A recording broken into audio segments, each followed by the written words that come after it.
So thank you so much for accepting our invitation and attending today's Soltes Chakra dialogue.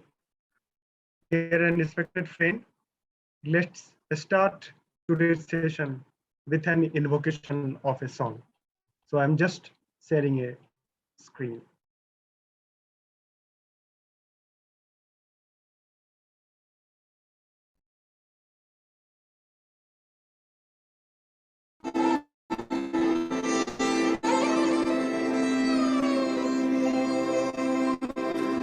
আজি প্রণমি তোমারে চলিব নাথ সংসার কাজে আজি প্রণমি তোমারে চলিব নাথ সংসার কাজে তুমি আমার নয়নে নয়ন রেখো আমার নয়নে নয়ন রেখো অন্তর মাঝে আজি প্রণমে তোমারে চলিব নাথ সংসার কাজে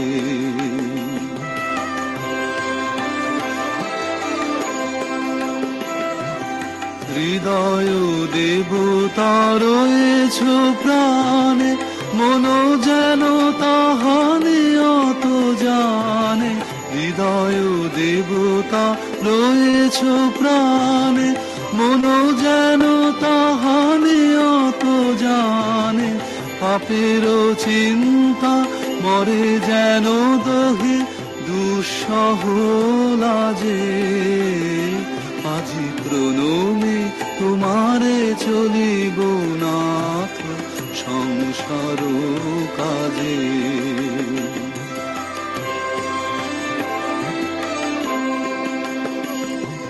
সব কলো রবে সারা দিন মান শুনি অনাদি সঙ্গীত গান সবার সঙ্গে যেন অবিরত তোমার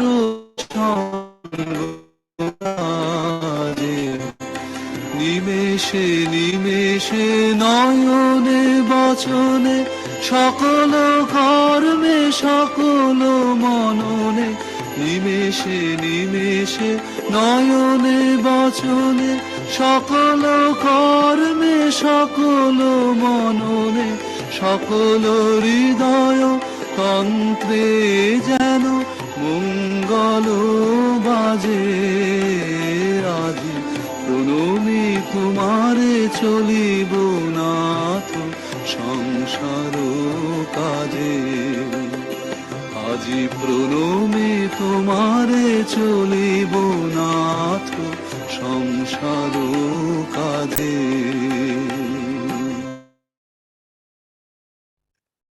Thank you so much for your kind attention. Dear and respected friend, I, Randhir Kumar Gautam, on behalf of Swadhyay Sahchakra Circle for Co-Learning and Mutual Studies, welcome you to attend today's session on the very book launch ceremony. Values must come alive. What a deep book written by Thomas Menarampil. It is a great pleasure and indeed an honor to have available to us distinguished guests and speakers. I welcome keynote speaker of today's session, Professor Ori Z, Soltes, a deep seeker from Georgetown University, Washington, DC. I welcome Father Dr. Kalloor from Kerala, Dr. Payel C. Mukherjee from IIIT Delhi, moderator of today's session, Professor Kumar Giri, our mentor and professor from Madras Development Institute, General Singh Ananta, Professor Giri, Dr. Medha, and many friends co-present here.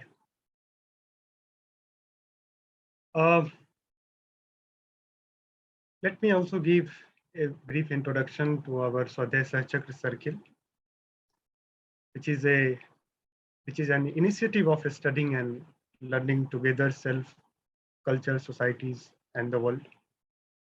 Friends associated with this are eager to walk and mediate with new horizons of thinking and new movements of social and cultural change at work in our contemporary world. We study seekers such as Sri Aurobindo, Mahatma Gandhi, Chittaranjan Das, a creative soul from Odisha, and many others from around the world. We invite people from different fields of life to share with us their vision, sadhana, and struggles for creating a world of beauty, dignity, and dialogue. So we are joined by many important personalities here. So with this brief introduction, first, may I like to invite our Professor Ananta Giri to give a kind of brief introduction of today's book launch symposium that is on values must come alive, and then we'll invite our respected speakers. So Professor Giri, over to you. Thank you so much, dear Randhir.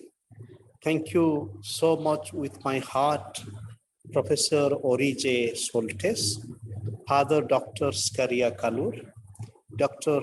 Payel Chattopadhyay Mukherjee, Bishop Thomas Menarampil, who is the author of the book, and many friends who are co-present in our dialogical journey this evening. Values are nurtured with different kind of processes of aspiration and living. And it is a joy for me to connect to you from the journey today. I have been with a very interesting dialogue here called Nonviolent Economy Network, Ahimsa Santhai, Ahimsa Exchange for the last 4 days in the city of Madurai in Tamil country. And it is a joy to nurture this conversation on values. Bishop Thomas Menarampil is a deep seeker, is a deep explorer, and a friend of peace, justice, and the world. This book, Values Must Come Alive, brings many of his deep reflections together. As we offer ourselves to this journey, I am thinking about values in this way, that when we talk of values, there is also values which are ascribed and prescribed for us. There is also values that we need to achieve. But there are values which we aspire for a different self, culture, and society, values which animate the pulse of beauty, dignity, and dialogue, and values which can be called evolutionary values, values which contribute to evolving manifestation of potential which is not yet arrived. So as we move with this book, and I am grateful to Professor Ori Z Soltes with his very busy engagement of life. He is so kind and compassionate to inspire us that he is co-present with us today, and also to Father Kalloor and to Payel. Randhir, one technical request. Now, because I am on the road, I am using the mobile. So you please send the link also to Father Kalloor's WhatsApp number. Now, as we move along, I wish to initiate this conversation with a poem which was written, in fact, in conversation with Bishop Thomas Menarampil, and it goes like this. Dancing with a new wisdom, cracks are emerging. Let us not mince words, It is a time of killing, annihilating nationalism and xenophobia. But this is not our destiny. India, Pakistan, and China dancing to a new wisdom, an Asian wisdom of love and compassion. As Trump's America bathes with the flow of Sophia, Sophianic feminine dancing with Tantra beyond the graveyards of cultures towards a new wisdom of soil, soul, and the world. And this poem was written in being in the presence of Bishop, and this is for Bishop Thomas, who is based in Guwahati and now works for justice, peace, and dialogues in northeast of India, Asia, and the world. And Professor Ori Z Soltes needs no introduction to our group. Randhir has briefly stated, and he is really a transdisciplinary seeker, and his quest, his deep research and reflection touches many dimensions of life, not only in the present, but also as it has evolved through history of religion, philosophies, and explore alternative possibilities that is really waiting to embrace us. So with this, I invite Professor Ori Z Soltes, who would kindly speak for 25 to 30 minutes, and then Father Scaria and Payel each for 10 to 15 minutes. And you might also hear a lot of background music here. So I would keep my voice muted and I would listen to all of you. And then I would request Randhir to hold our hands to take it forward. So dear Ori, please. Thank you so very much, Ananta. It is a pleasure to be here. Thank you all for being here. And it was more than a pleasure to read Thomas's book, if I may call you Thomas. We cannot hear you. I think you are muted. No, I'm not. No. We No, can hear no, you, sir. I can hear him. I can hear him perfectly. Yeah, we can hear. Yeah, even I can hear him perfectly. It may just be you, Ananta. Now I can hear you, please. Sorry about that. Okay. I was just thanking you and saying what a pleasure it is to be here and to have read this book, Thomas. I read it very quickly because I received the orders, my marching orders from Ananta with not enough time, but that's okay. What a magisterial volume. And for everybody's information, if you haven't read it, one can almost read any of the 17 essays in whatever order, except I do think one should read the first essay first and the last essay last for various reasons. But in between, there's so much crisscrossing and interweave. It's just wonderful. The issue of values, of course, is something that so many traditions teach us from near and far, early and late. You know, in Genesis, I'm always struck by the first chapter, verses 26 through 28, when humans are given really responsibility. And the translation is often, I think, off from Hebrew. In English, it's often given as dominion, but it's really responsibility for caretaking everything around them. The responsibility, after all, is granted or imposed upon Adam to name the other creatures. And then this general sense of, twice enunciated sense of the need really to caretake everything around us and not simply to feel that it is ours to do with as we wish, which is the implications of the unfortunate translation dominion. And of course, the Quran in chapter 6, Surah 6, verse 165, speaks specifically, God says to humans, you have been given stewardship of the world around you. And we find it in Socrates, who introduces into Greek thinking the idea of ethics, because prior to him, essentially, good was assumed to be, well, what the gods approved, and what the gods approved led to success. Odysseus is successful, therefore he must be good.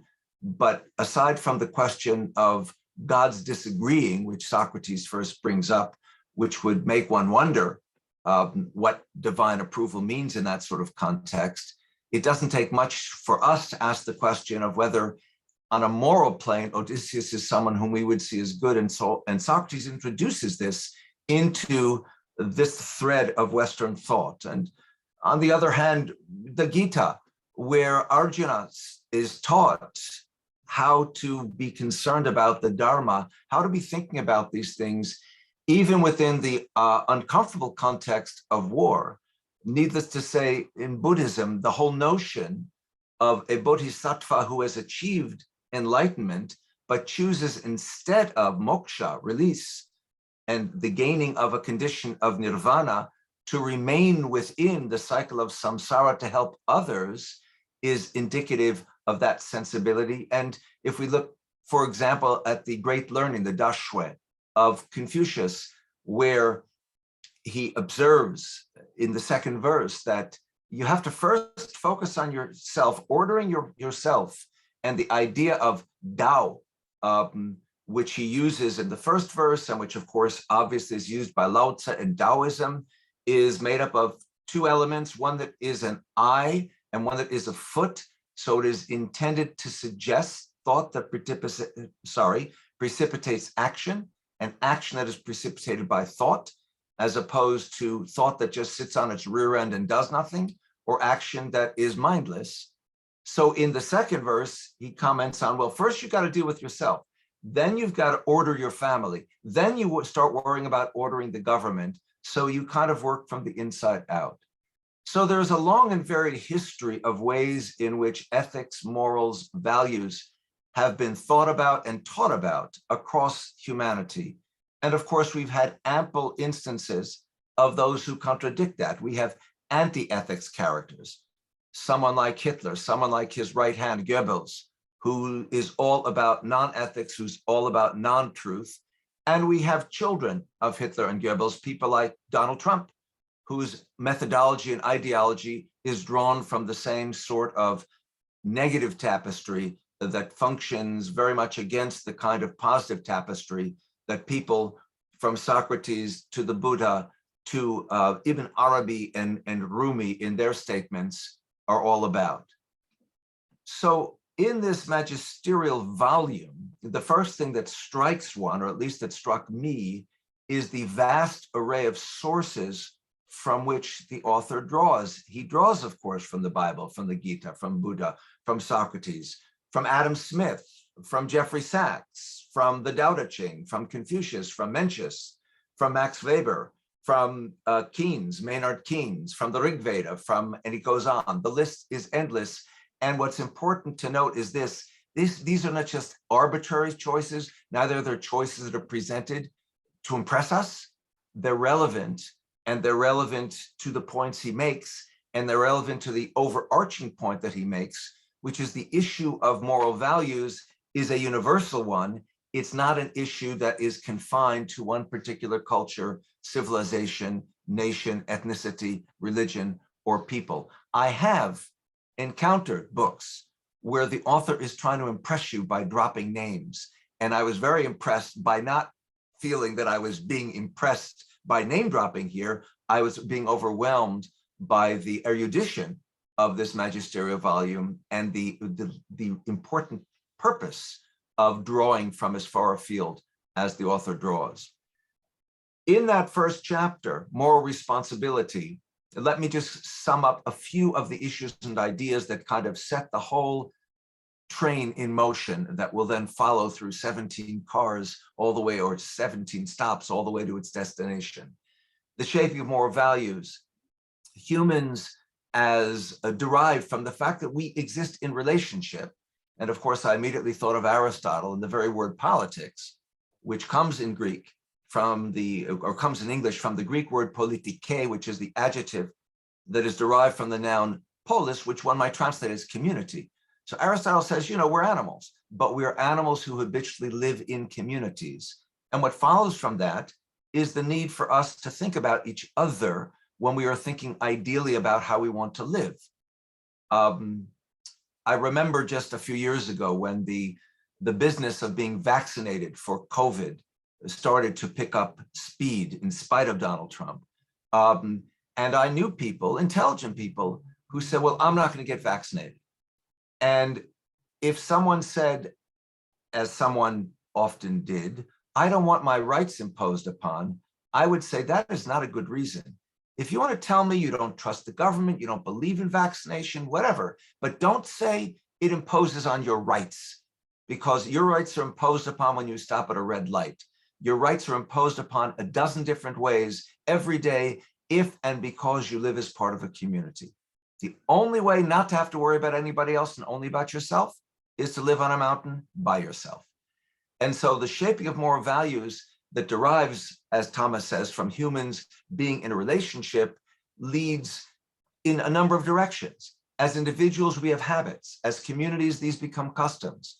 And our communities can be defined in terms of worship, beliefs and rituals, in terms of culture, values and taboos, in terms of business communities, accountability, honesty. He's thinking of an ideal, you understand, and political community, where conventions and laws are part of it. And part of our shaping our moral values is our moral self-questioning in different moments, different times, different places, and different times in history. The colonial period led to strong nations clearly taking advantage of the weaker. What happens in the post-colonial era? What happens in the post-industrial revolutionary era, where what appears to be a means of alleviating the oppression of the hard workers, because they are entirely dependent on their own bodies to do things which are sometimes difficult. So part of the point of the Industrial Revolution is to create an alleviation of that, but we end up creating, of course, an urban peasantry, the laborers who are oppressed by the conditions in which they run the factories. All of this counter positivity, post-industrial scientific technological revolution, of course, culminates in the 20th century with 2 world wars. And of course, since then, global economy, its pressures, the pressures of consumerism have pushed hard against morality and have made it all but irrelevant in many corners of the world. Thomas brings up the idea in this same chapter of might versus right, and his first source, and I applaud it, of course, is Plato, where Thrasymachus in the Republic essentially says that. Thucydides reports that of Athens, when the Melians wanted to remain neutral in their war with Sparta, and Athens said, you may not. And the Melians said, why not? They said, because we say you can't, and we have the power to enforce our saying you can't. And when the Melians are insistent upon remaining neutral, what do the Athenians do? They destroy Melos. They kill all the men and they sell all the women and children into slavery. And by the way, Thucydides looks back at that as one of these signal moments that led ultimately to Athens' loss of a war that at the outset it appeared they could not lose, because it was part of a moral debility that overwhelmed whatever military superiority they might have started out possessing. So he goes on in this discussion, he talks about Hobbes. And it's no wonder he says that Hobbes makes this comment about humans, solitary, poor, nasty, brutish, because he can see where things got, even in the context of the Enlightenment, where all of these hopes for expansion in a positive way didn't seem necessarily to be going in that positive direction. And of course, obviously, this expands to the 20th century, where all we have to do is think about Auschwitz and Hiroshima on the one hand, and here's my one disagreement with you, Thomas, the inhumanity you refer to, where I would say that's the wrong word. It's not inhumanity. All of those things that we do to each other, only we as a species do. It's not about our being inhuman, it's about our being inhumane. So I would offer that as a small, tiny criticism of your choice of that word. The placing of the state over the individual, from Richelieu to Bismarck, the idea of realpolitik, all of this he talks about brilliantly, and how that leads in nationalist directions, but then offers the antidote in characters like Martin Luther King, Gandhi, and others, who are realists and at the same time idealists, to prove that it's possible to be both at the same time. The danger, he says, is that we arrive at a point where there is no room, no place for morality in the global economy. And the need is to recognize that moral law is very important, it's very necessary, and that it's inherent in what we do, and that it echoes out of a universal set of issues and ideas. And when we follow those issues and ideas, it ultimately benefits not the individual, but everybody. So it works communally, universally. The challenge is to push back with moral values as a goal, to make it the center, make us remember that it is the center idea as part of human dignity, and to expand our sense of that. There is the difficulty that attaches to the choices that we are presented with, and sometimes the false choices with which we're presented. So whether it is the advertiser who manipulates our sensibilities and our understanding, so we think we're making a real choice and we're not, or whether it is a political leader who presents to his community or hers a reality which is in fact fake, lies as if they're truths. So we believe we're understanding things one way when in fact they're not to be understood that way because they actually go in the opposite direction. These are challenges that we need to wrestle with. Thomas is an idealist realist like Martin Luther King and Mahatma Gandhi. He says altruism is not dead. What we need is dialogue. What we need is eloquent persuasion. What we need is training each other and ourselves to respect ourselves and each other, as opposed to autocratic dictation, which abounds in the leadership across the planet right now. I've lost track of the number of countries in which either the autocratic leadership has been amped up where it was always there in the first place, Putin, for example, or Xi, for example, or countries where it hasn't, but it is in danger of arriving right on our doorstep fully. Modi in India, Bolsonaro in Brazil, the United States, it certainly was at our doorstep with Trump, and I would not say that we are out of that woods yet either. And those are just a handful among many more examples. We need persuasion, we need dialogue, we need respect, we need to be genuinely human, as he puts it, to be compassionate, to empathize, to be open to others and their needs. He talks about many things, does Thomas. The search for solutions begins in his second article, and he comes back to the matter of how in economics, we grow increasingly forgetful of ethical principles, how the first generation of capitalists were more ascetic. They were trying to accumulate wealth. By the time their children or grandchildren or great-grandchildren are holding the capitalist spoons that are made of silver and gold in their mouths, they have much more of an interest in flouting what they have rather than being more modest in it. I remember, speaking personally, that the first time I encountered Mr. Trump, which was across my radar screen, I think it was when he was running his television show, I was so disgusted by what I read about his profligacy, his flouting. If you got it, flout it. I thought that, or flaunt it, sorry, wrong word, not flout, flaunt it. I was offended. My sensibilities were offended, but he's just a symbol of that tendency among many and not just him.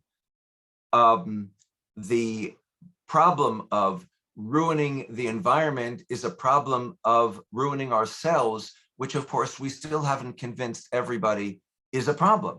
That if we destroy the jungle in Brazil by overlogging, as the Brazilians are currently doing under their present administration, that they are ultimately disadvantaging all Brazilians and all of humanity in a simple scientific equation of what happens in the relationship between oxygen and carbon dioxide and how greenery is part of that equation. So it's the logging companies that are hoping for profits. What is it ultimately that they ultimately get besides profits that, as one might say, you can't take with you? So we have to re-engage our pride in our own traditions, but also at the same time our respect for others. Again, I'm summarizing what values must come alive is offering to us. We must recognize the complementary nature rather, of cultural assets, appreciate the differences from one culture to another and how they interface with each other. And so he comments, we need a dialogue of cultures, a community of a communion of civilizations. And I'm reminded of Fethullah Gulen and the Hizmet movement as a particularly strong promoter of that in our own time. Gulen, if you're not familiar with him, is the Turkish imam who now lives in Eastern Pennsylvania, who has inspired a worldwide movement. The word Hizmet in Turkish means service, of individuals whose purpose is to serve humanity. And it started as a Turkish Muslim thing and has become universal. Those who are involved with it, those who support it, those who appreciate it, come across cultures, across religions, across ethnicities, across nationalities. I, by coincidence, had dinner with a bunch of people in Washington last night who came from Australia, half of whom one was Jewish, the other three were Christian, and the others were Muslim, who were all part of the Hizmet group in Sydney, Australia, who were making a visit here. And so I had dinner with them. So this is something in which there are individuals and groups that are happily engaged. His third chapter, his third essay, his third article is an invitation to social responsibility. And so again, he talks about acquiring a deeper understanding of the values of one's own culture to make them relevant to the needs of the time. So one's own culture, one's respect for other cultures, and one's reevaluating one's own culture in terms of its current relevance. Those with a sense of responsibility are those who look at history and don't try and distort it, who avoid exaggerations, who remain open to all perspectives, who help those who are short on memory to regain their collective memories, and who invest in the next generation in helping them understand this. The work by Thomas Menarampil asserts that those in distress are those who have to be helped, and those in distress are those who are not in positions of power, not in positions of majority, and they're the ones whom we also have to bring into the center and not keep on the margins of what is going on. Cultural pride need not lead to chauvinism. And that's, again, the Hizmet movement I mentioned is a good example, a concrete example of what Thomas means in that. It is about cultural pride. It is about being a Turkish Muslim, but it's not chauvinism. It's about recognizing that the future is not just Turkey and the future is not just Islam. It's all of us working together across dialogic purposes. It's a sense of responsibility and a responsibility to learn from each other. I love his fourth chapter because I'm particularly interested in mysticism, and he talks about a mysticism of action. And of course, that reminds me of people, mystics like Ibn Arabi, who writes, "My heart can take on any form, a meadow for gazelles, a cloister for monks, for the idol sacred ground, Kaaba for the circling pilgrim, the tablets of the Torah, the pages of the Quran. My creed is love. Wherever its caravan turns along the way, that is my belief, that is my faith." That's the sort of thing that this book is talking about. The right sort of spirituality that gives also to a secular dimension its due. Again, if I may, Gulen once made a comment that even secularists who are doing good works are doing God's work, they just don't know it, because his perspective is an intensely spiritual one.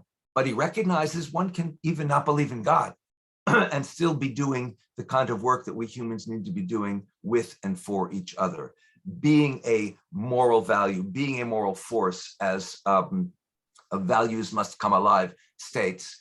The Hizmet movement, the Seeds of Peace movement that was founded by John Wallach, that brings groups of kids, of teenagers from different antithetical groups who are inherently hostile to each other and turns them into friends and supporters of each other. So whether it is Israel-Palestine, whether it is Greek and Turkish Cypriots, whether it is Indians and Pakistanis, he's worked with all kinds of groups of that sort. And this is part and parcel of the importance that Thomas's book tries to tease out. He contrasts those who are ambitious, who like to fan discontent. That's Modi, that's Xi, that's Trump, that's Putin, that's Erdogan. There's all kinds of characters of that sort. And those who think multiculturally, as at its best, India has through its history. At its best, the United States has. But of course, both of these countries are in danger of forgetting that particular part of their past and moving in different kinds of directions.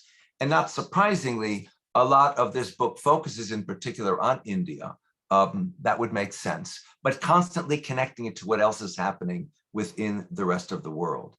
My time is getting short, so I will just make a few more comments, drawing out just a few more of my comments based on what the book offers to us. The concern for weaker communities in Article 6, the searching for ways of peace in Article 7, and he makes a very important point, quoting from Eric Hobsbawm, that after World War II, even after World War II, that even the liberal states during World War II, not just Hitler and Stalin, but even the liberal states, quote, recognized no limit on the suffering they were prepared to impose on the population of the enemy.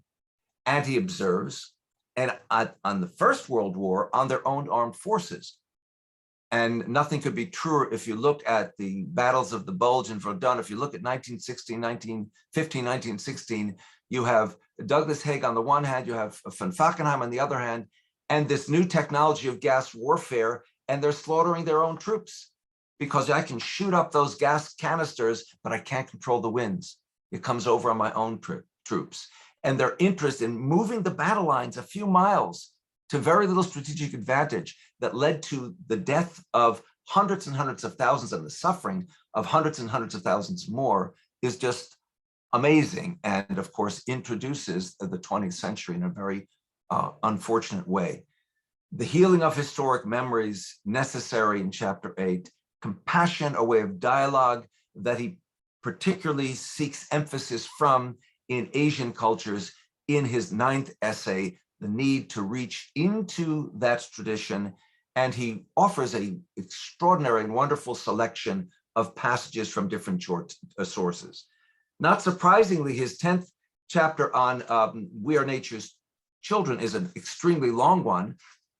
And he makes a very eloquent point, which of course is, science both as a blessing and a danger, the idea that our harmony with nature equates with social harmony, equates with cosmic harmony, so that it is our relationship to nature that is connected to our relationship to ourselves.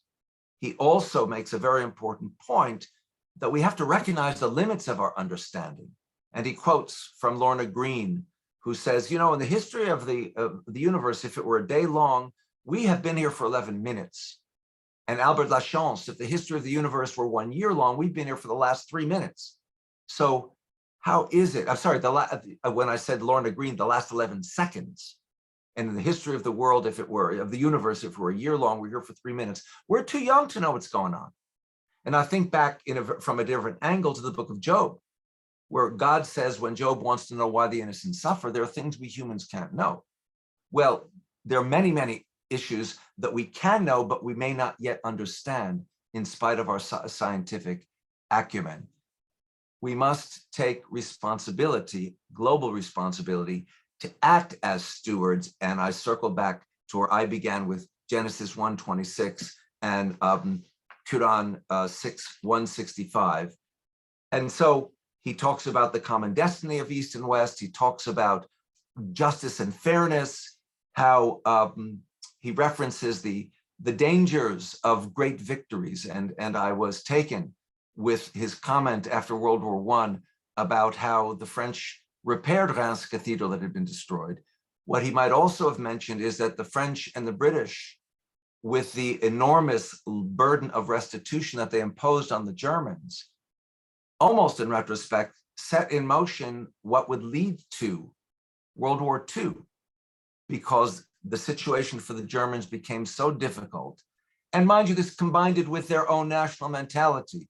The Kaiser welcomed the German soldiers back as victors, and they had themselves lost the war that they had begun. So when they weren't feeling like victors, because so much was being posed upon them by the victors, it opened the door for someone, a populist, a charismatic figure like Adolf Hitler, to say, we really won, we really were great. Well, we were stabbed in the back, and that led ultimately to the gas chambers. So we come to this whole issue of struggle between truth and power, and the danger of truth deficit that leads to fascism, that causes democracies to become fake democracies, and the importance for citizens to take responsibility, have a sense of responsibility for all of this, and not just leave it in the hands of our leaders. And he says in the 16th essay, bringing diverse ideals into harmony, what we need, and I love this line, we need silk roads that link and not great walls that divide. And we need altruism and not only self-interest, which leads him into the last chapter, thoughts leading to action. And so it is about, he says, judging for oneself, making the right decision, which is to say thinking. And it's about developing communities of vision. And again, I think back to the past and the present. I think back to the way in which Socrates said, it can't just be about logos. It can't just be about argument. It's got to be about ergon. It's got to be about action. And they've got to link together.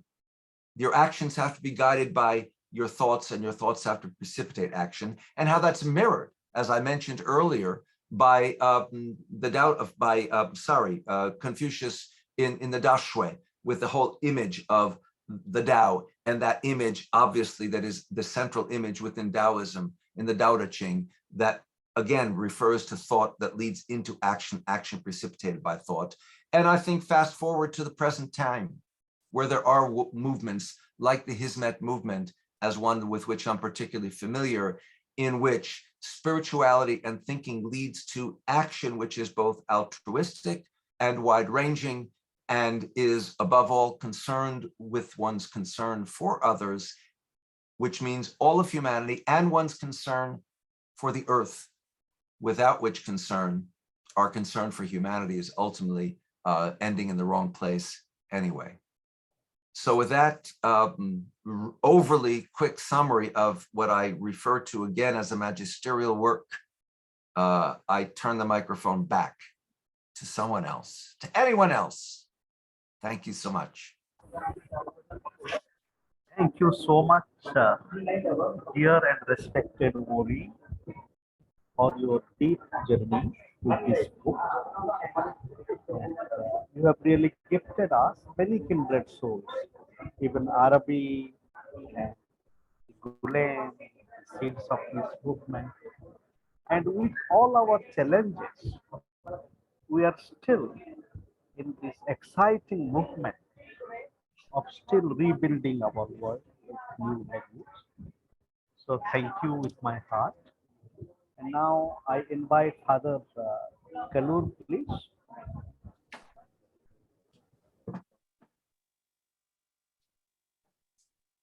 Hello. You're there. Hello? We're hearing you, Kalloor. Yes, we hear you. Okay. So first of all, my apology for not able to get connected to this great gathering right on time at 8 o'clock because of some technical issues. I was a bit, am I audible to you? Yes. Yes, yes, you are audible. Yes, thank you. Yeah, so Ori wonderfully presented this work, going chapter by chapter, and really he made a wonderful study about it.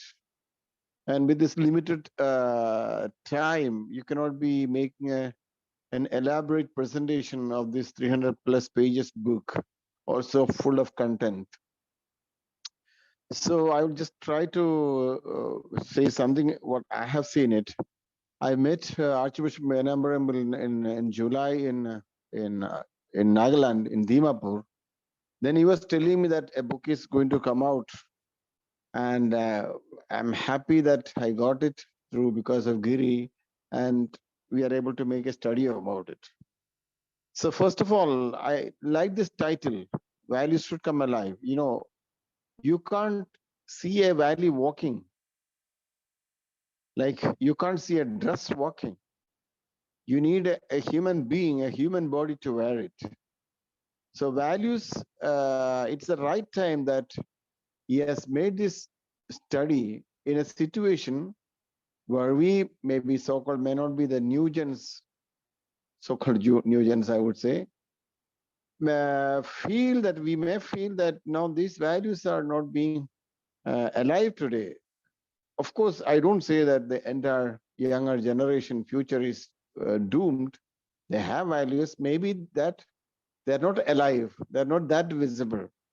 And for that, and about that, he has made a wonderful, inclusive and in-depth study at every level: human, social, spiritual, scientific, political, economical. And that is the beauty of this work. It is not just a spiritual book. It's not just a book that is dealing with economics. It is not just a book dealing with politics. It is not a just book dealing with a particular issue in nature or gender or peace or development or education or science. It includes everything, and that is a beauty. And I admire this author for making such an in-depth analysis of these developments that are feeling. And then really, and as our Ori rightly pointed out, the number of footnotes and the authors that he has referred, classical all authors in different fields, really show the heavy work he has taken, not just for the sake of writing a book, but with a precise vision and a clear-cut idea and a proper study of our situation. And therefore, I just make some of my observations. So he examines thoroughly the place of, thought. You know, as a philosophical framework changes, man begins to behave accordingly. Now, in every age you find a particular framework, a particular way of thinking is that at the root of every change. Now, for example, we are familiar with today with a very strange expression, post-truth. Now, even now, I'm not clear what does it mean, but at least, you know, from this analysis of, it is in a combination of truth and lie, or authenticity and unauthenticity. So this sort of gimmicks are not going to save us. It's not going to offer us any sustainability, is one point I have learned from this book. So a real call for a morality-based life and morality-based politics, a morality-based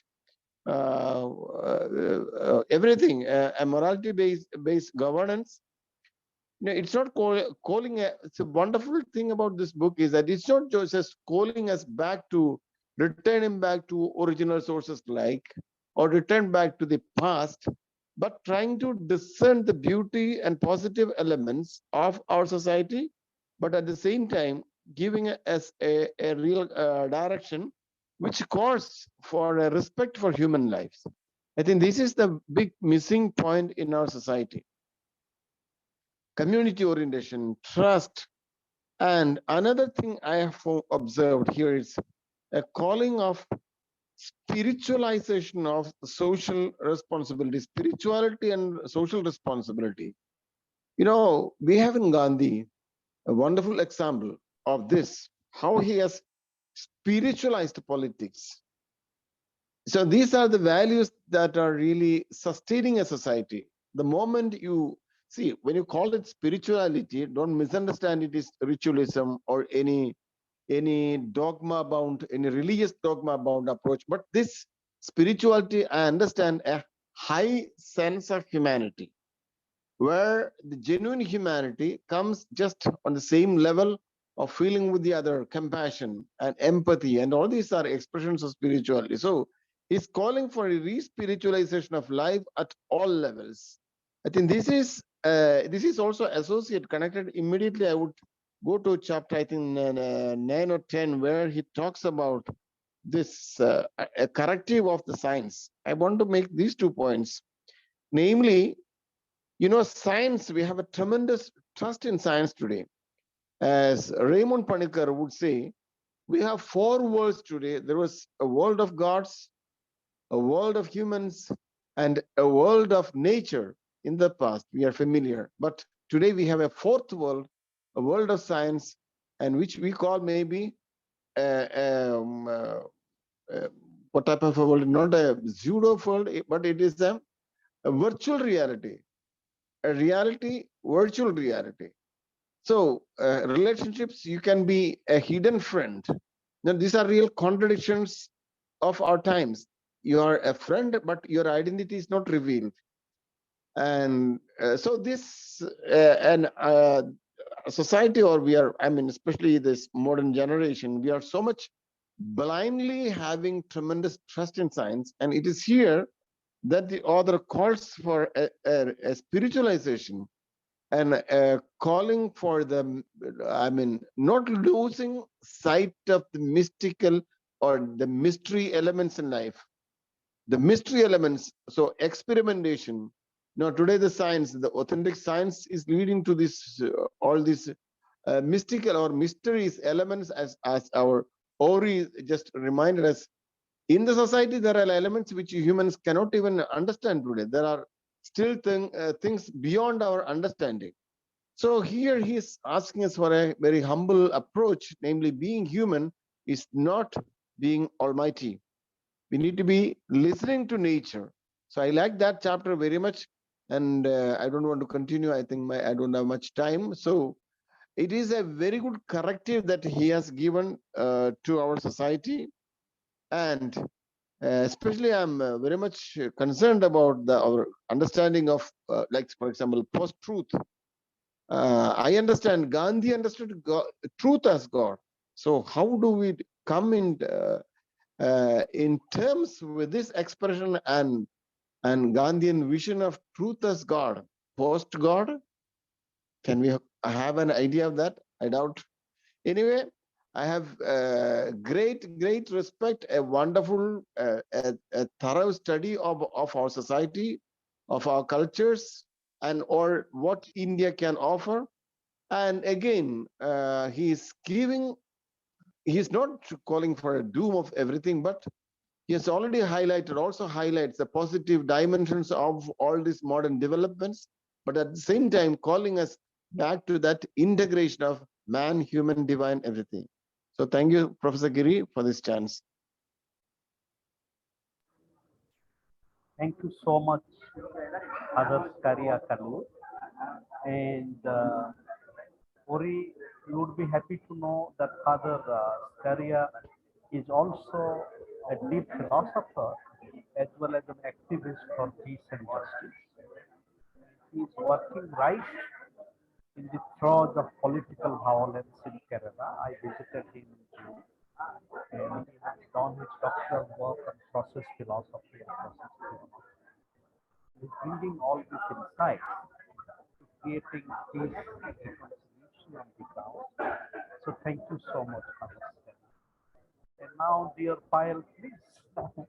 So we are going to be enriched with your philosophical and literature sensibility. Payel. First of all, thank you, Professor Giri, for inviting me. I'm really thrilled to be a part of this conversation. And speaking after 2 speakers actually is an interesting position, because one, you have to really find those areas where nobody has spoken so far. And the other is that I get to speak overall. So basically, also connect some of the dots which I find interesting. So looking at this particular book that you have kindly shared with me and I went through, honestly, I totally agree with Professor Soltes that it is a book that demands much attention and a lot of time. And it also requires equal amount of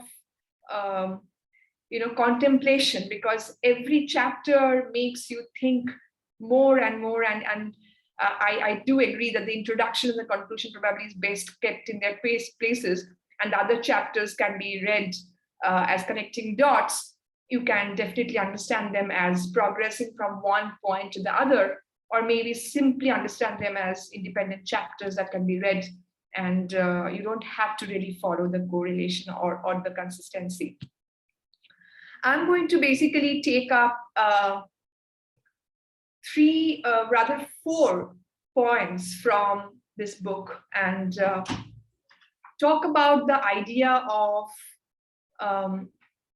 when we are understanding values, or what do we understand by values, and the transition or the inclusion of traditions to the idea of authority, and then the idea of inclusivity, bringing people, ideas, differences, and possibly a notion of coexistence, not by trying to move towards a consensus or homogeneity, but an understanding that differences are to be understood with sensitivity, and people like us, and I love that word humane, if we really want to create a human world, we need to understand that differences are a part of our existence, and it will always be so. So intercultural sensitivity is one of the ways to understand what probably I'll refer to later in my little talk that about probably what Nussbaum says as, cosmopolitan concentric circles. Now, I was really surprised to see the volume that was covered in 17 chapters. And when I talk of values, the way values has been understood here, the most important thing is it must come alive. It reminds me of a 2013 animated movie Crudes, in which an octogenarian grandma just refused to die, and every time the family members thought she was dead, she would just come out from somewhere and say, still alive. That declaration was very important because the declaration was about the declaration of existence. If values are about the importance of our existence on this earth and making a worthwhile society, a human society that is inclusive of not only humans, but the plants, animals, the ecosystem, we need to understand that the reason to be alive is to realize that we need to cherish it, and it is worthy, it is useful, and we deserve to keep this idea in continuation. So there was reference to Socrates, and also the way the world slowly moved from the theocentric to the anthropocentric. There was, of course, a transition in the value system going that, so we want to really dump everything that this is God's will. This is how, if you read, we all have read the Greek tragedies. Slowly, when it comes to the anthropocentric world, people have to take responsibility of understanding themselves, and also of reaching out to others and taking that onus of being there for oneself and for the other. I specialize mostly in South Asian literary studies, and of course, nationalism, Indian nationalism. So when I look into these kind of ideas, the micro narratives of human life, living, and sense of belonging, these are very, very powerful stories.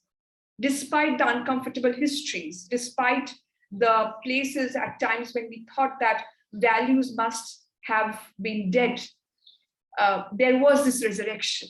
There was this phoenix light coming up, telling that values must be alive. The values kept coming and challenging and continuing to the traditions, right? Traditions and values also had the conflict of coexistence. There were people, and the idea of authority also comes as a very important thing, that people, those who have the power to change it, people also those who have the power to govern. And I understand authority not just as an external factor, but also an authority within ourselves. I refer to, as a literary scholar, I have to refer to Tagore and one of his novels, Rajorshi, which talks about the kingdom of Tripura and the kings there and their capability of becoming a king who is like a saint. So the saintly king is somebody who cannot even hold his own son to himself and understands that it is by nature that we need to be responsible for each other, towards each other, and we cannot really cling on to certain things and make those things just be our own. So this idea of belongingness, again, should not be looked as only a prerogative of a particular culture. It should not become as chauvinistic in nature, as Professor Soltes sort of discussed just a few minutes back.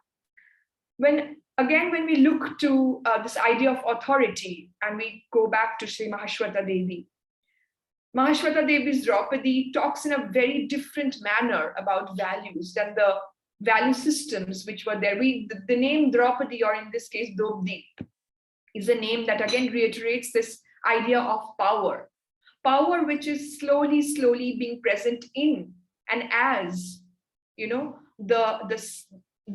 the camouflage of the value system. What we expect to be the values of people, how people should behave, how people should be, what we consider as sanitized versions of ethical belonging.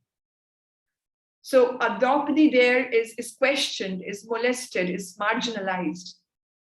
But when we look back and look at the Draupadi of Mahabharata and her conversation with Krishna, we find that there is a very important idea of action being clubbed with intention.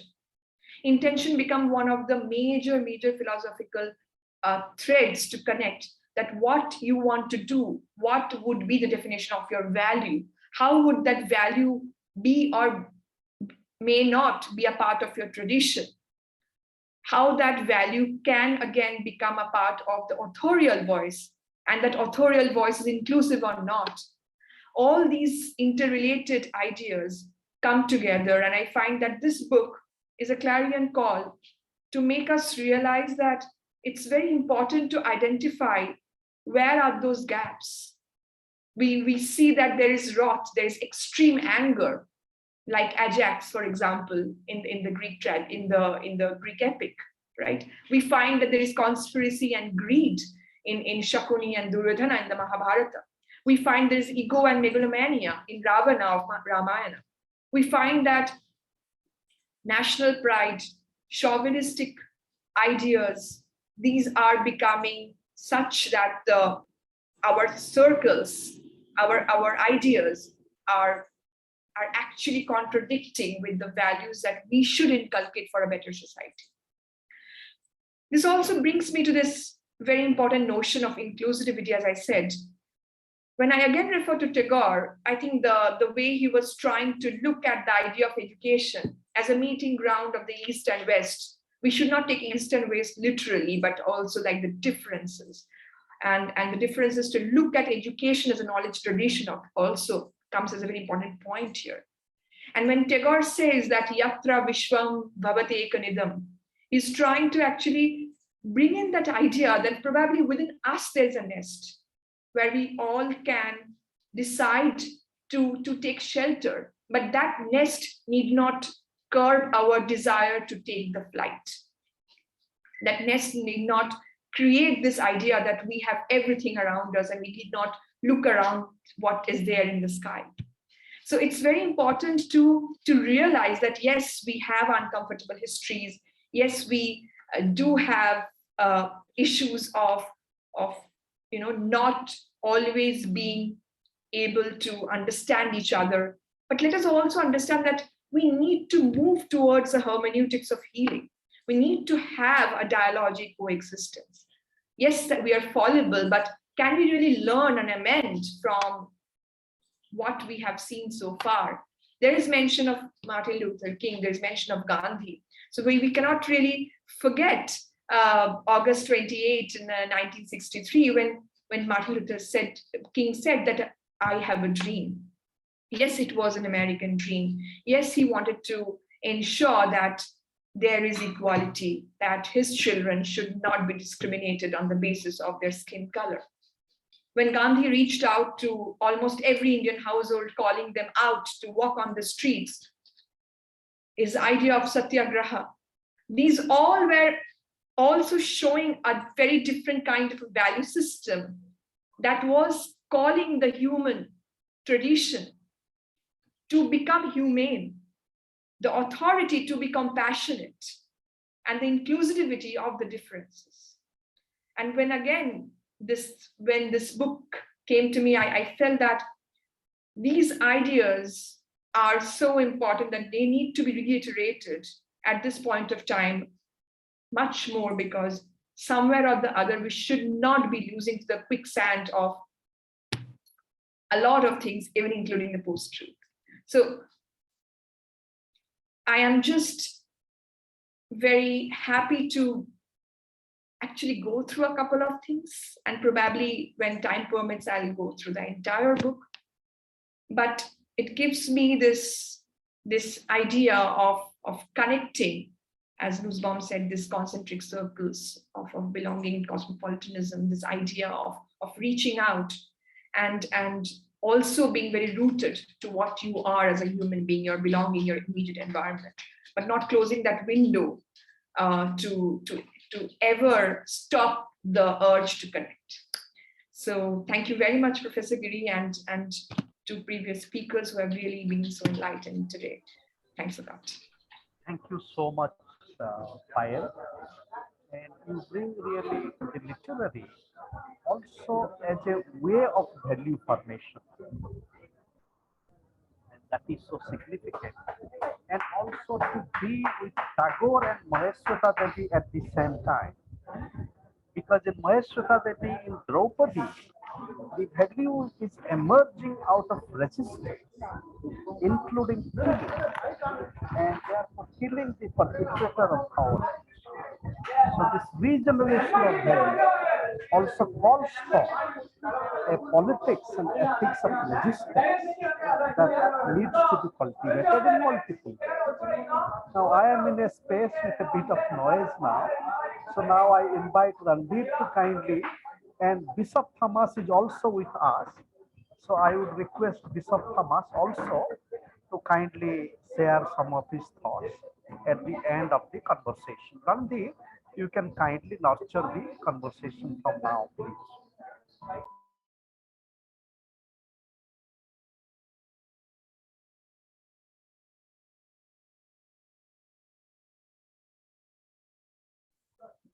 Yes, so any of our friends or participants may like to ask any question, please indicate me in the chat box. Meanwhile, we can invite Professor Gyan Gului to share some of his thoughts.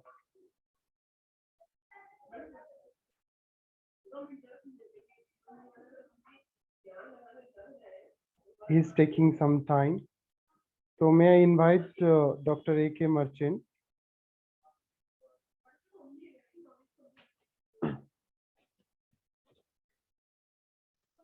Yeah, it has been really a feast listening to such erudite presentations on the book Values Alive. Unfortunately, I have not read the book, and I've just saw this message in the evening, and I felt that, well, I had the time to join, and I thought, because my work in the area of value education has been there for many years, all I would like to say is, of course, values have been an inherent part of the human race, because I believe that the very nature of the human being is spiritual, and hence the nature of the society also has to be spiritual. So one challenge that we constantly face is about the timeline. If you look at the human race, we have passed through, many stages of our evolutionary progress. At one time, we were nomadic. Then we became pastoral. Then we started finding ways to settle. And with the advent of agriculture, communities started getting settled and developed.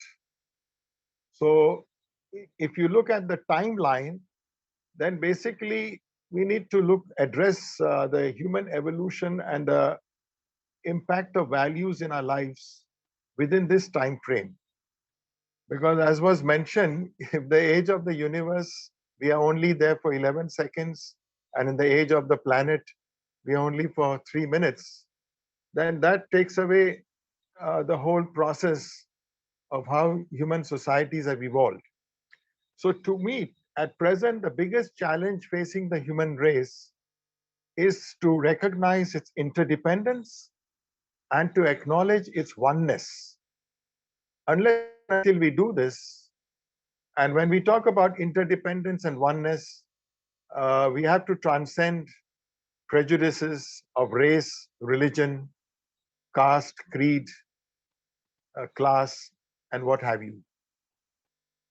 So that's one very important dimension. And the other thing is the inequalities.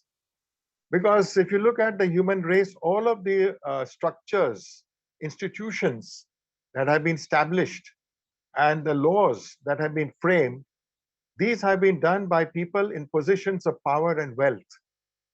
So the larger part of humanity never had a voice. Things were imposed upon them.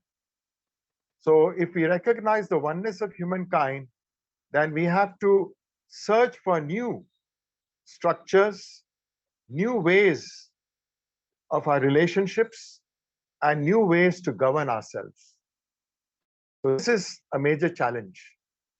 And if we believe that this planet is our only homeland and we are one people, then just imagine what a transformation it can lead to. All these wars, which are in the name of territorial gain or ideologically driven or driven on the grounds of religions divisions, they actually are meaningless if we look upon humanity as one people and this planet as one home. So I don't know how much time you want to give me, but I would like to finally draw your attention to two things. One is UNESCO's education curriculum that they presented for the 21st century, which were anchored upon the 4 pillars. And all of this have to do with values, because they look upon the human being as a treasure, as a mine full of gems. And that's why they titled the document, Learning the Treasure Within. And the 4 anchor pillars are learning to know, learning to do, learning to live together, and learning to be. And this was further, extended when the UNESCO gave its 3rd component, looking at the challenges of humankind at this present time. I don't have much time to elaborate. And the second important document is the Agenda 2030 Sustainable Development Goals. So for me, when we talk about values and trying to bring values alive, we need to position them in the context of these 2 very seminal works or documents, which are completely dispassionate in their presentations. They transcend all kinds of barriers, and they only look at the interest and the well-being of the entire humankind. So whatever study I have carried out and how I implement them will of course take a long time. But for me, values will come alive when all of humanity, because all nations have pledged, they are signatories in expressing their acceptance of both these documents, and it has come about as a result of a huge consultative process where the civil society has been involved, governments have been involved, the United Nations agencies have been involved, experts and the most profound minds have contributed. So I would leave it at that, and given an opportunity, maybe someday, after having read the book, present my understanding of values in the light of how humanity needs to move forward and evolve as one entity and treat this planet as one home. Although we are in the midst of what is called the sixth mass extinction due to the climate emergencies and the loss of biodiversity and a host of other very, very challenging situation. So no wonder when the Secretary General of the UN started his speech at the latest General Assembly meeting, he said the world is in tremendous peril. Noam Chomsky, he said that never has humankind in its history been at such a critical stage in its survival as a species. So sorry, I've taken a bit of time, but thank you so much. Since you called, I can elaborate, but not at this time. Yeah. Thank you. But I'm thankful to all the three distinguished speakers. I was truly enlightened by Professor Soltes, by Professor Payel, by the speaker, what's his name? John, was it? Yes. And of course, Professor Ananta Giri is my very old friend. Thank you. One reason we will linked up immediately because I saw, oh, you are the one who's anchoring today's webinar. Wonderful. We will invite you to elaborate the UNESCO future policy research. Yeah, it's very critical that because it's in the interest of the entire humankind, and all nations are signatories to these very powerful documents. Now, may I invite Dr. John Parakimeli? Yes, please, sir. You please unmute yourself and ask the question. Okay. Thank you. Thank you very much. I'm so grateful to this panel for beautifully, releasing for us, explaining the book, Values Must Come Alive. I've gone through the book and I really love every article, the 16 to 17 chapters of the book. Thank you, scholars like Ori Soltes, Kalloor, Scaria, and Payel C. Mukherjee for elaborating in detail about the book, Values Must Come Alive. And Professor Ananta Giri, who is comparing this program. I've been teaching values. I've written books on values for children. I was told from childhood that values are caught more than taught. Kalloor Scaria said that we can't see values walking, but it has to be embodied in a human body. And we learned values from our parents and elders since our childhood. Today, youngsters are confused because of the change in value system in the society, and that leads them to many dilemmas. Due to liberalization, industrialization, globalization, rapid changes are occurring and our youth are confused. I have a feeling that we are still going back to, this obscurantism, fanaticism, superstition, illiteracy, fatalism. How do we eliminate these things once and for all? That's my question to any of the panelists, if they could enlighten me and the viewers on this. Thank you. So maybe Professor Soltes, you'd like to respond. That's a tough question to answer, John, because you're right. In the not last night, but the 2 evenings before, we had guests in our home, one of whom has a teenage daughter whom he cannot call daughter because she has decided that she does not want to be identified by gender. So he has to refer to her as they, and he's trying to get his mind around that. And that provoked a whole discussion about what for us is obviously a kind of a difficult concept, where for the kids, they're apparently growing up just accustomed to this kind of flexibility with respect to their sense of gender identity or not being pigeonholed. It's not like I want to be a girl, but I don't want to be called a boy because I don't want to be boxed into a corner. It's not like I want to be a boy, but I just don't want to be referred to as a girl because I don't want to be boxed into a corner, which is a separate situation from someone who feels that, you know, my gender is wrong. I was born physically as a boy, but I actually feel myself a girl, or vice versa. And of course, now we have the technology that whereby you can change your gender with surgery. But this is a more complicated thing. This is not that issue. It's a gender ambiguity, which for me, I mean, I understand it, but I don't understand it. Just as I have a limited understanding of how to use my cell phone and how to use my computer, whereas my kids, it's dump, bump, bump, bump, bump, nothing, because they've grown up with it.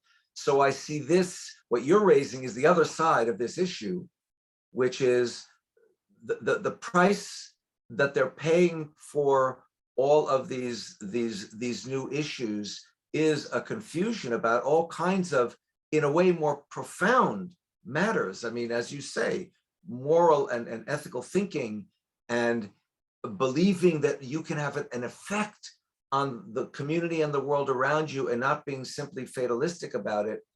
And I guess my sense is the only thing we can do is to continue gently, and it's kind of what is in the book is stated there. He used the phrase in the last chapter, gentle action, to teach and to raise questions. I would say, and of course my students are all, they're college students or older. I have taught younger students periodically, but my steady diet is college. And so I have them at a stage where they are poised and prepared to think about things, as well as think about things they haven't thought about before. So I consider myself fortunate in being able to bring up topics like this. One of my courses is called The Theological Implications of the Holocaust. And as I point out from the first day, this is not a course about the Holocaust. It's using the Holocaust as a stepping off point to ask larger questions about, and at first it seems to be a question about God. You know, how does an all-powerful, all-good God allow 1 million children to be fried in ovens? But gradually they come to see that not only is there no clear answer that anyone who tries to provide one can, but also it may not be, that may be the wrong question, because God didn't build the ovens, humans built the ovens. So maybe the issue of anthropology and sociology and psychology cannot be disconnected from theology, and the human question is really what we need to be asking. And again, going back to this book, it talks about that, the interweaving of the spiritual with the God-directed with the human-directed, and the spiritual with the material, and the spiritual quality of the material world, and so on and so forth, which I applaud. I think the only thing we can do is to continue to ask and continue to raise questions. I have many heroes. One of my big heroes, as you may have noticed from my comments, is Socrates. And Socrates rarely thinks he can find an answer in the here and now, much less promote or propose one. What he's more engaged in is pointing out flaws in the arguments of those who think they know without having really thought enough about what they think they know, so that ultimately his larger audience, whether it's in Athens then or you and me now, is to be thinking about these things, to recognize that you've got to go on thinking, you've got to go asking questions, or to use the statement by his pupil Plato, the unexamined life is not worth living. I'm giving a long-winded non-answer that we have to just keep you with your students, whether it's in the books that I applaud you for writing, or whether it's in the classes that you're teaching or that I'm teaching. We have to continue to kind of discuss this stuff. We can't be dictatorial. We can't push them to see things they refuse to see, or to believe things they refuse to believe. But if we can open their minds to new possibilities, hopefully, you know, that will help them find whatever moral and ethical and spiritual or secular anchor, you know, keeps them, in the best sense of the word, alive and not in the metaphorical and not even necessarily literal sense of the word dead. That's my comment, John. Yeah, well said, well said. Thank you. Very well. You're more than welcome. So, any other friends would like to share some thoughts?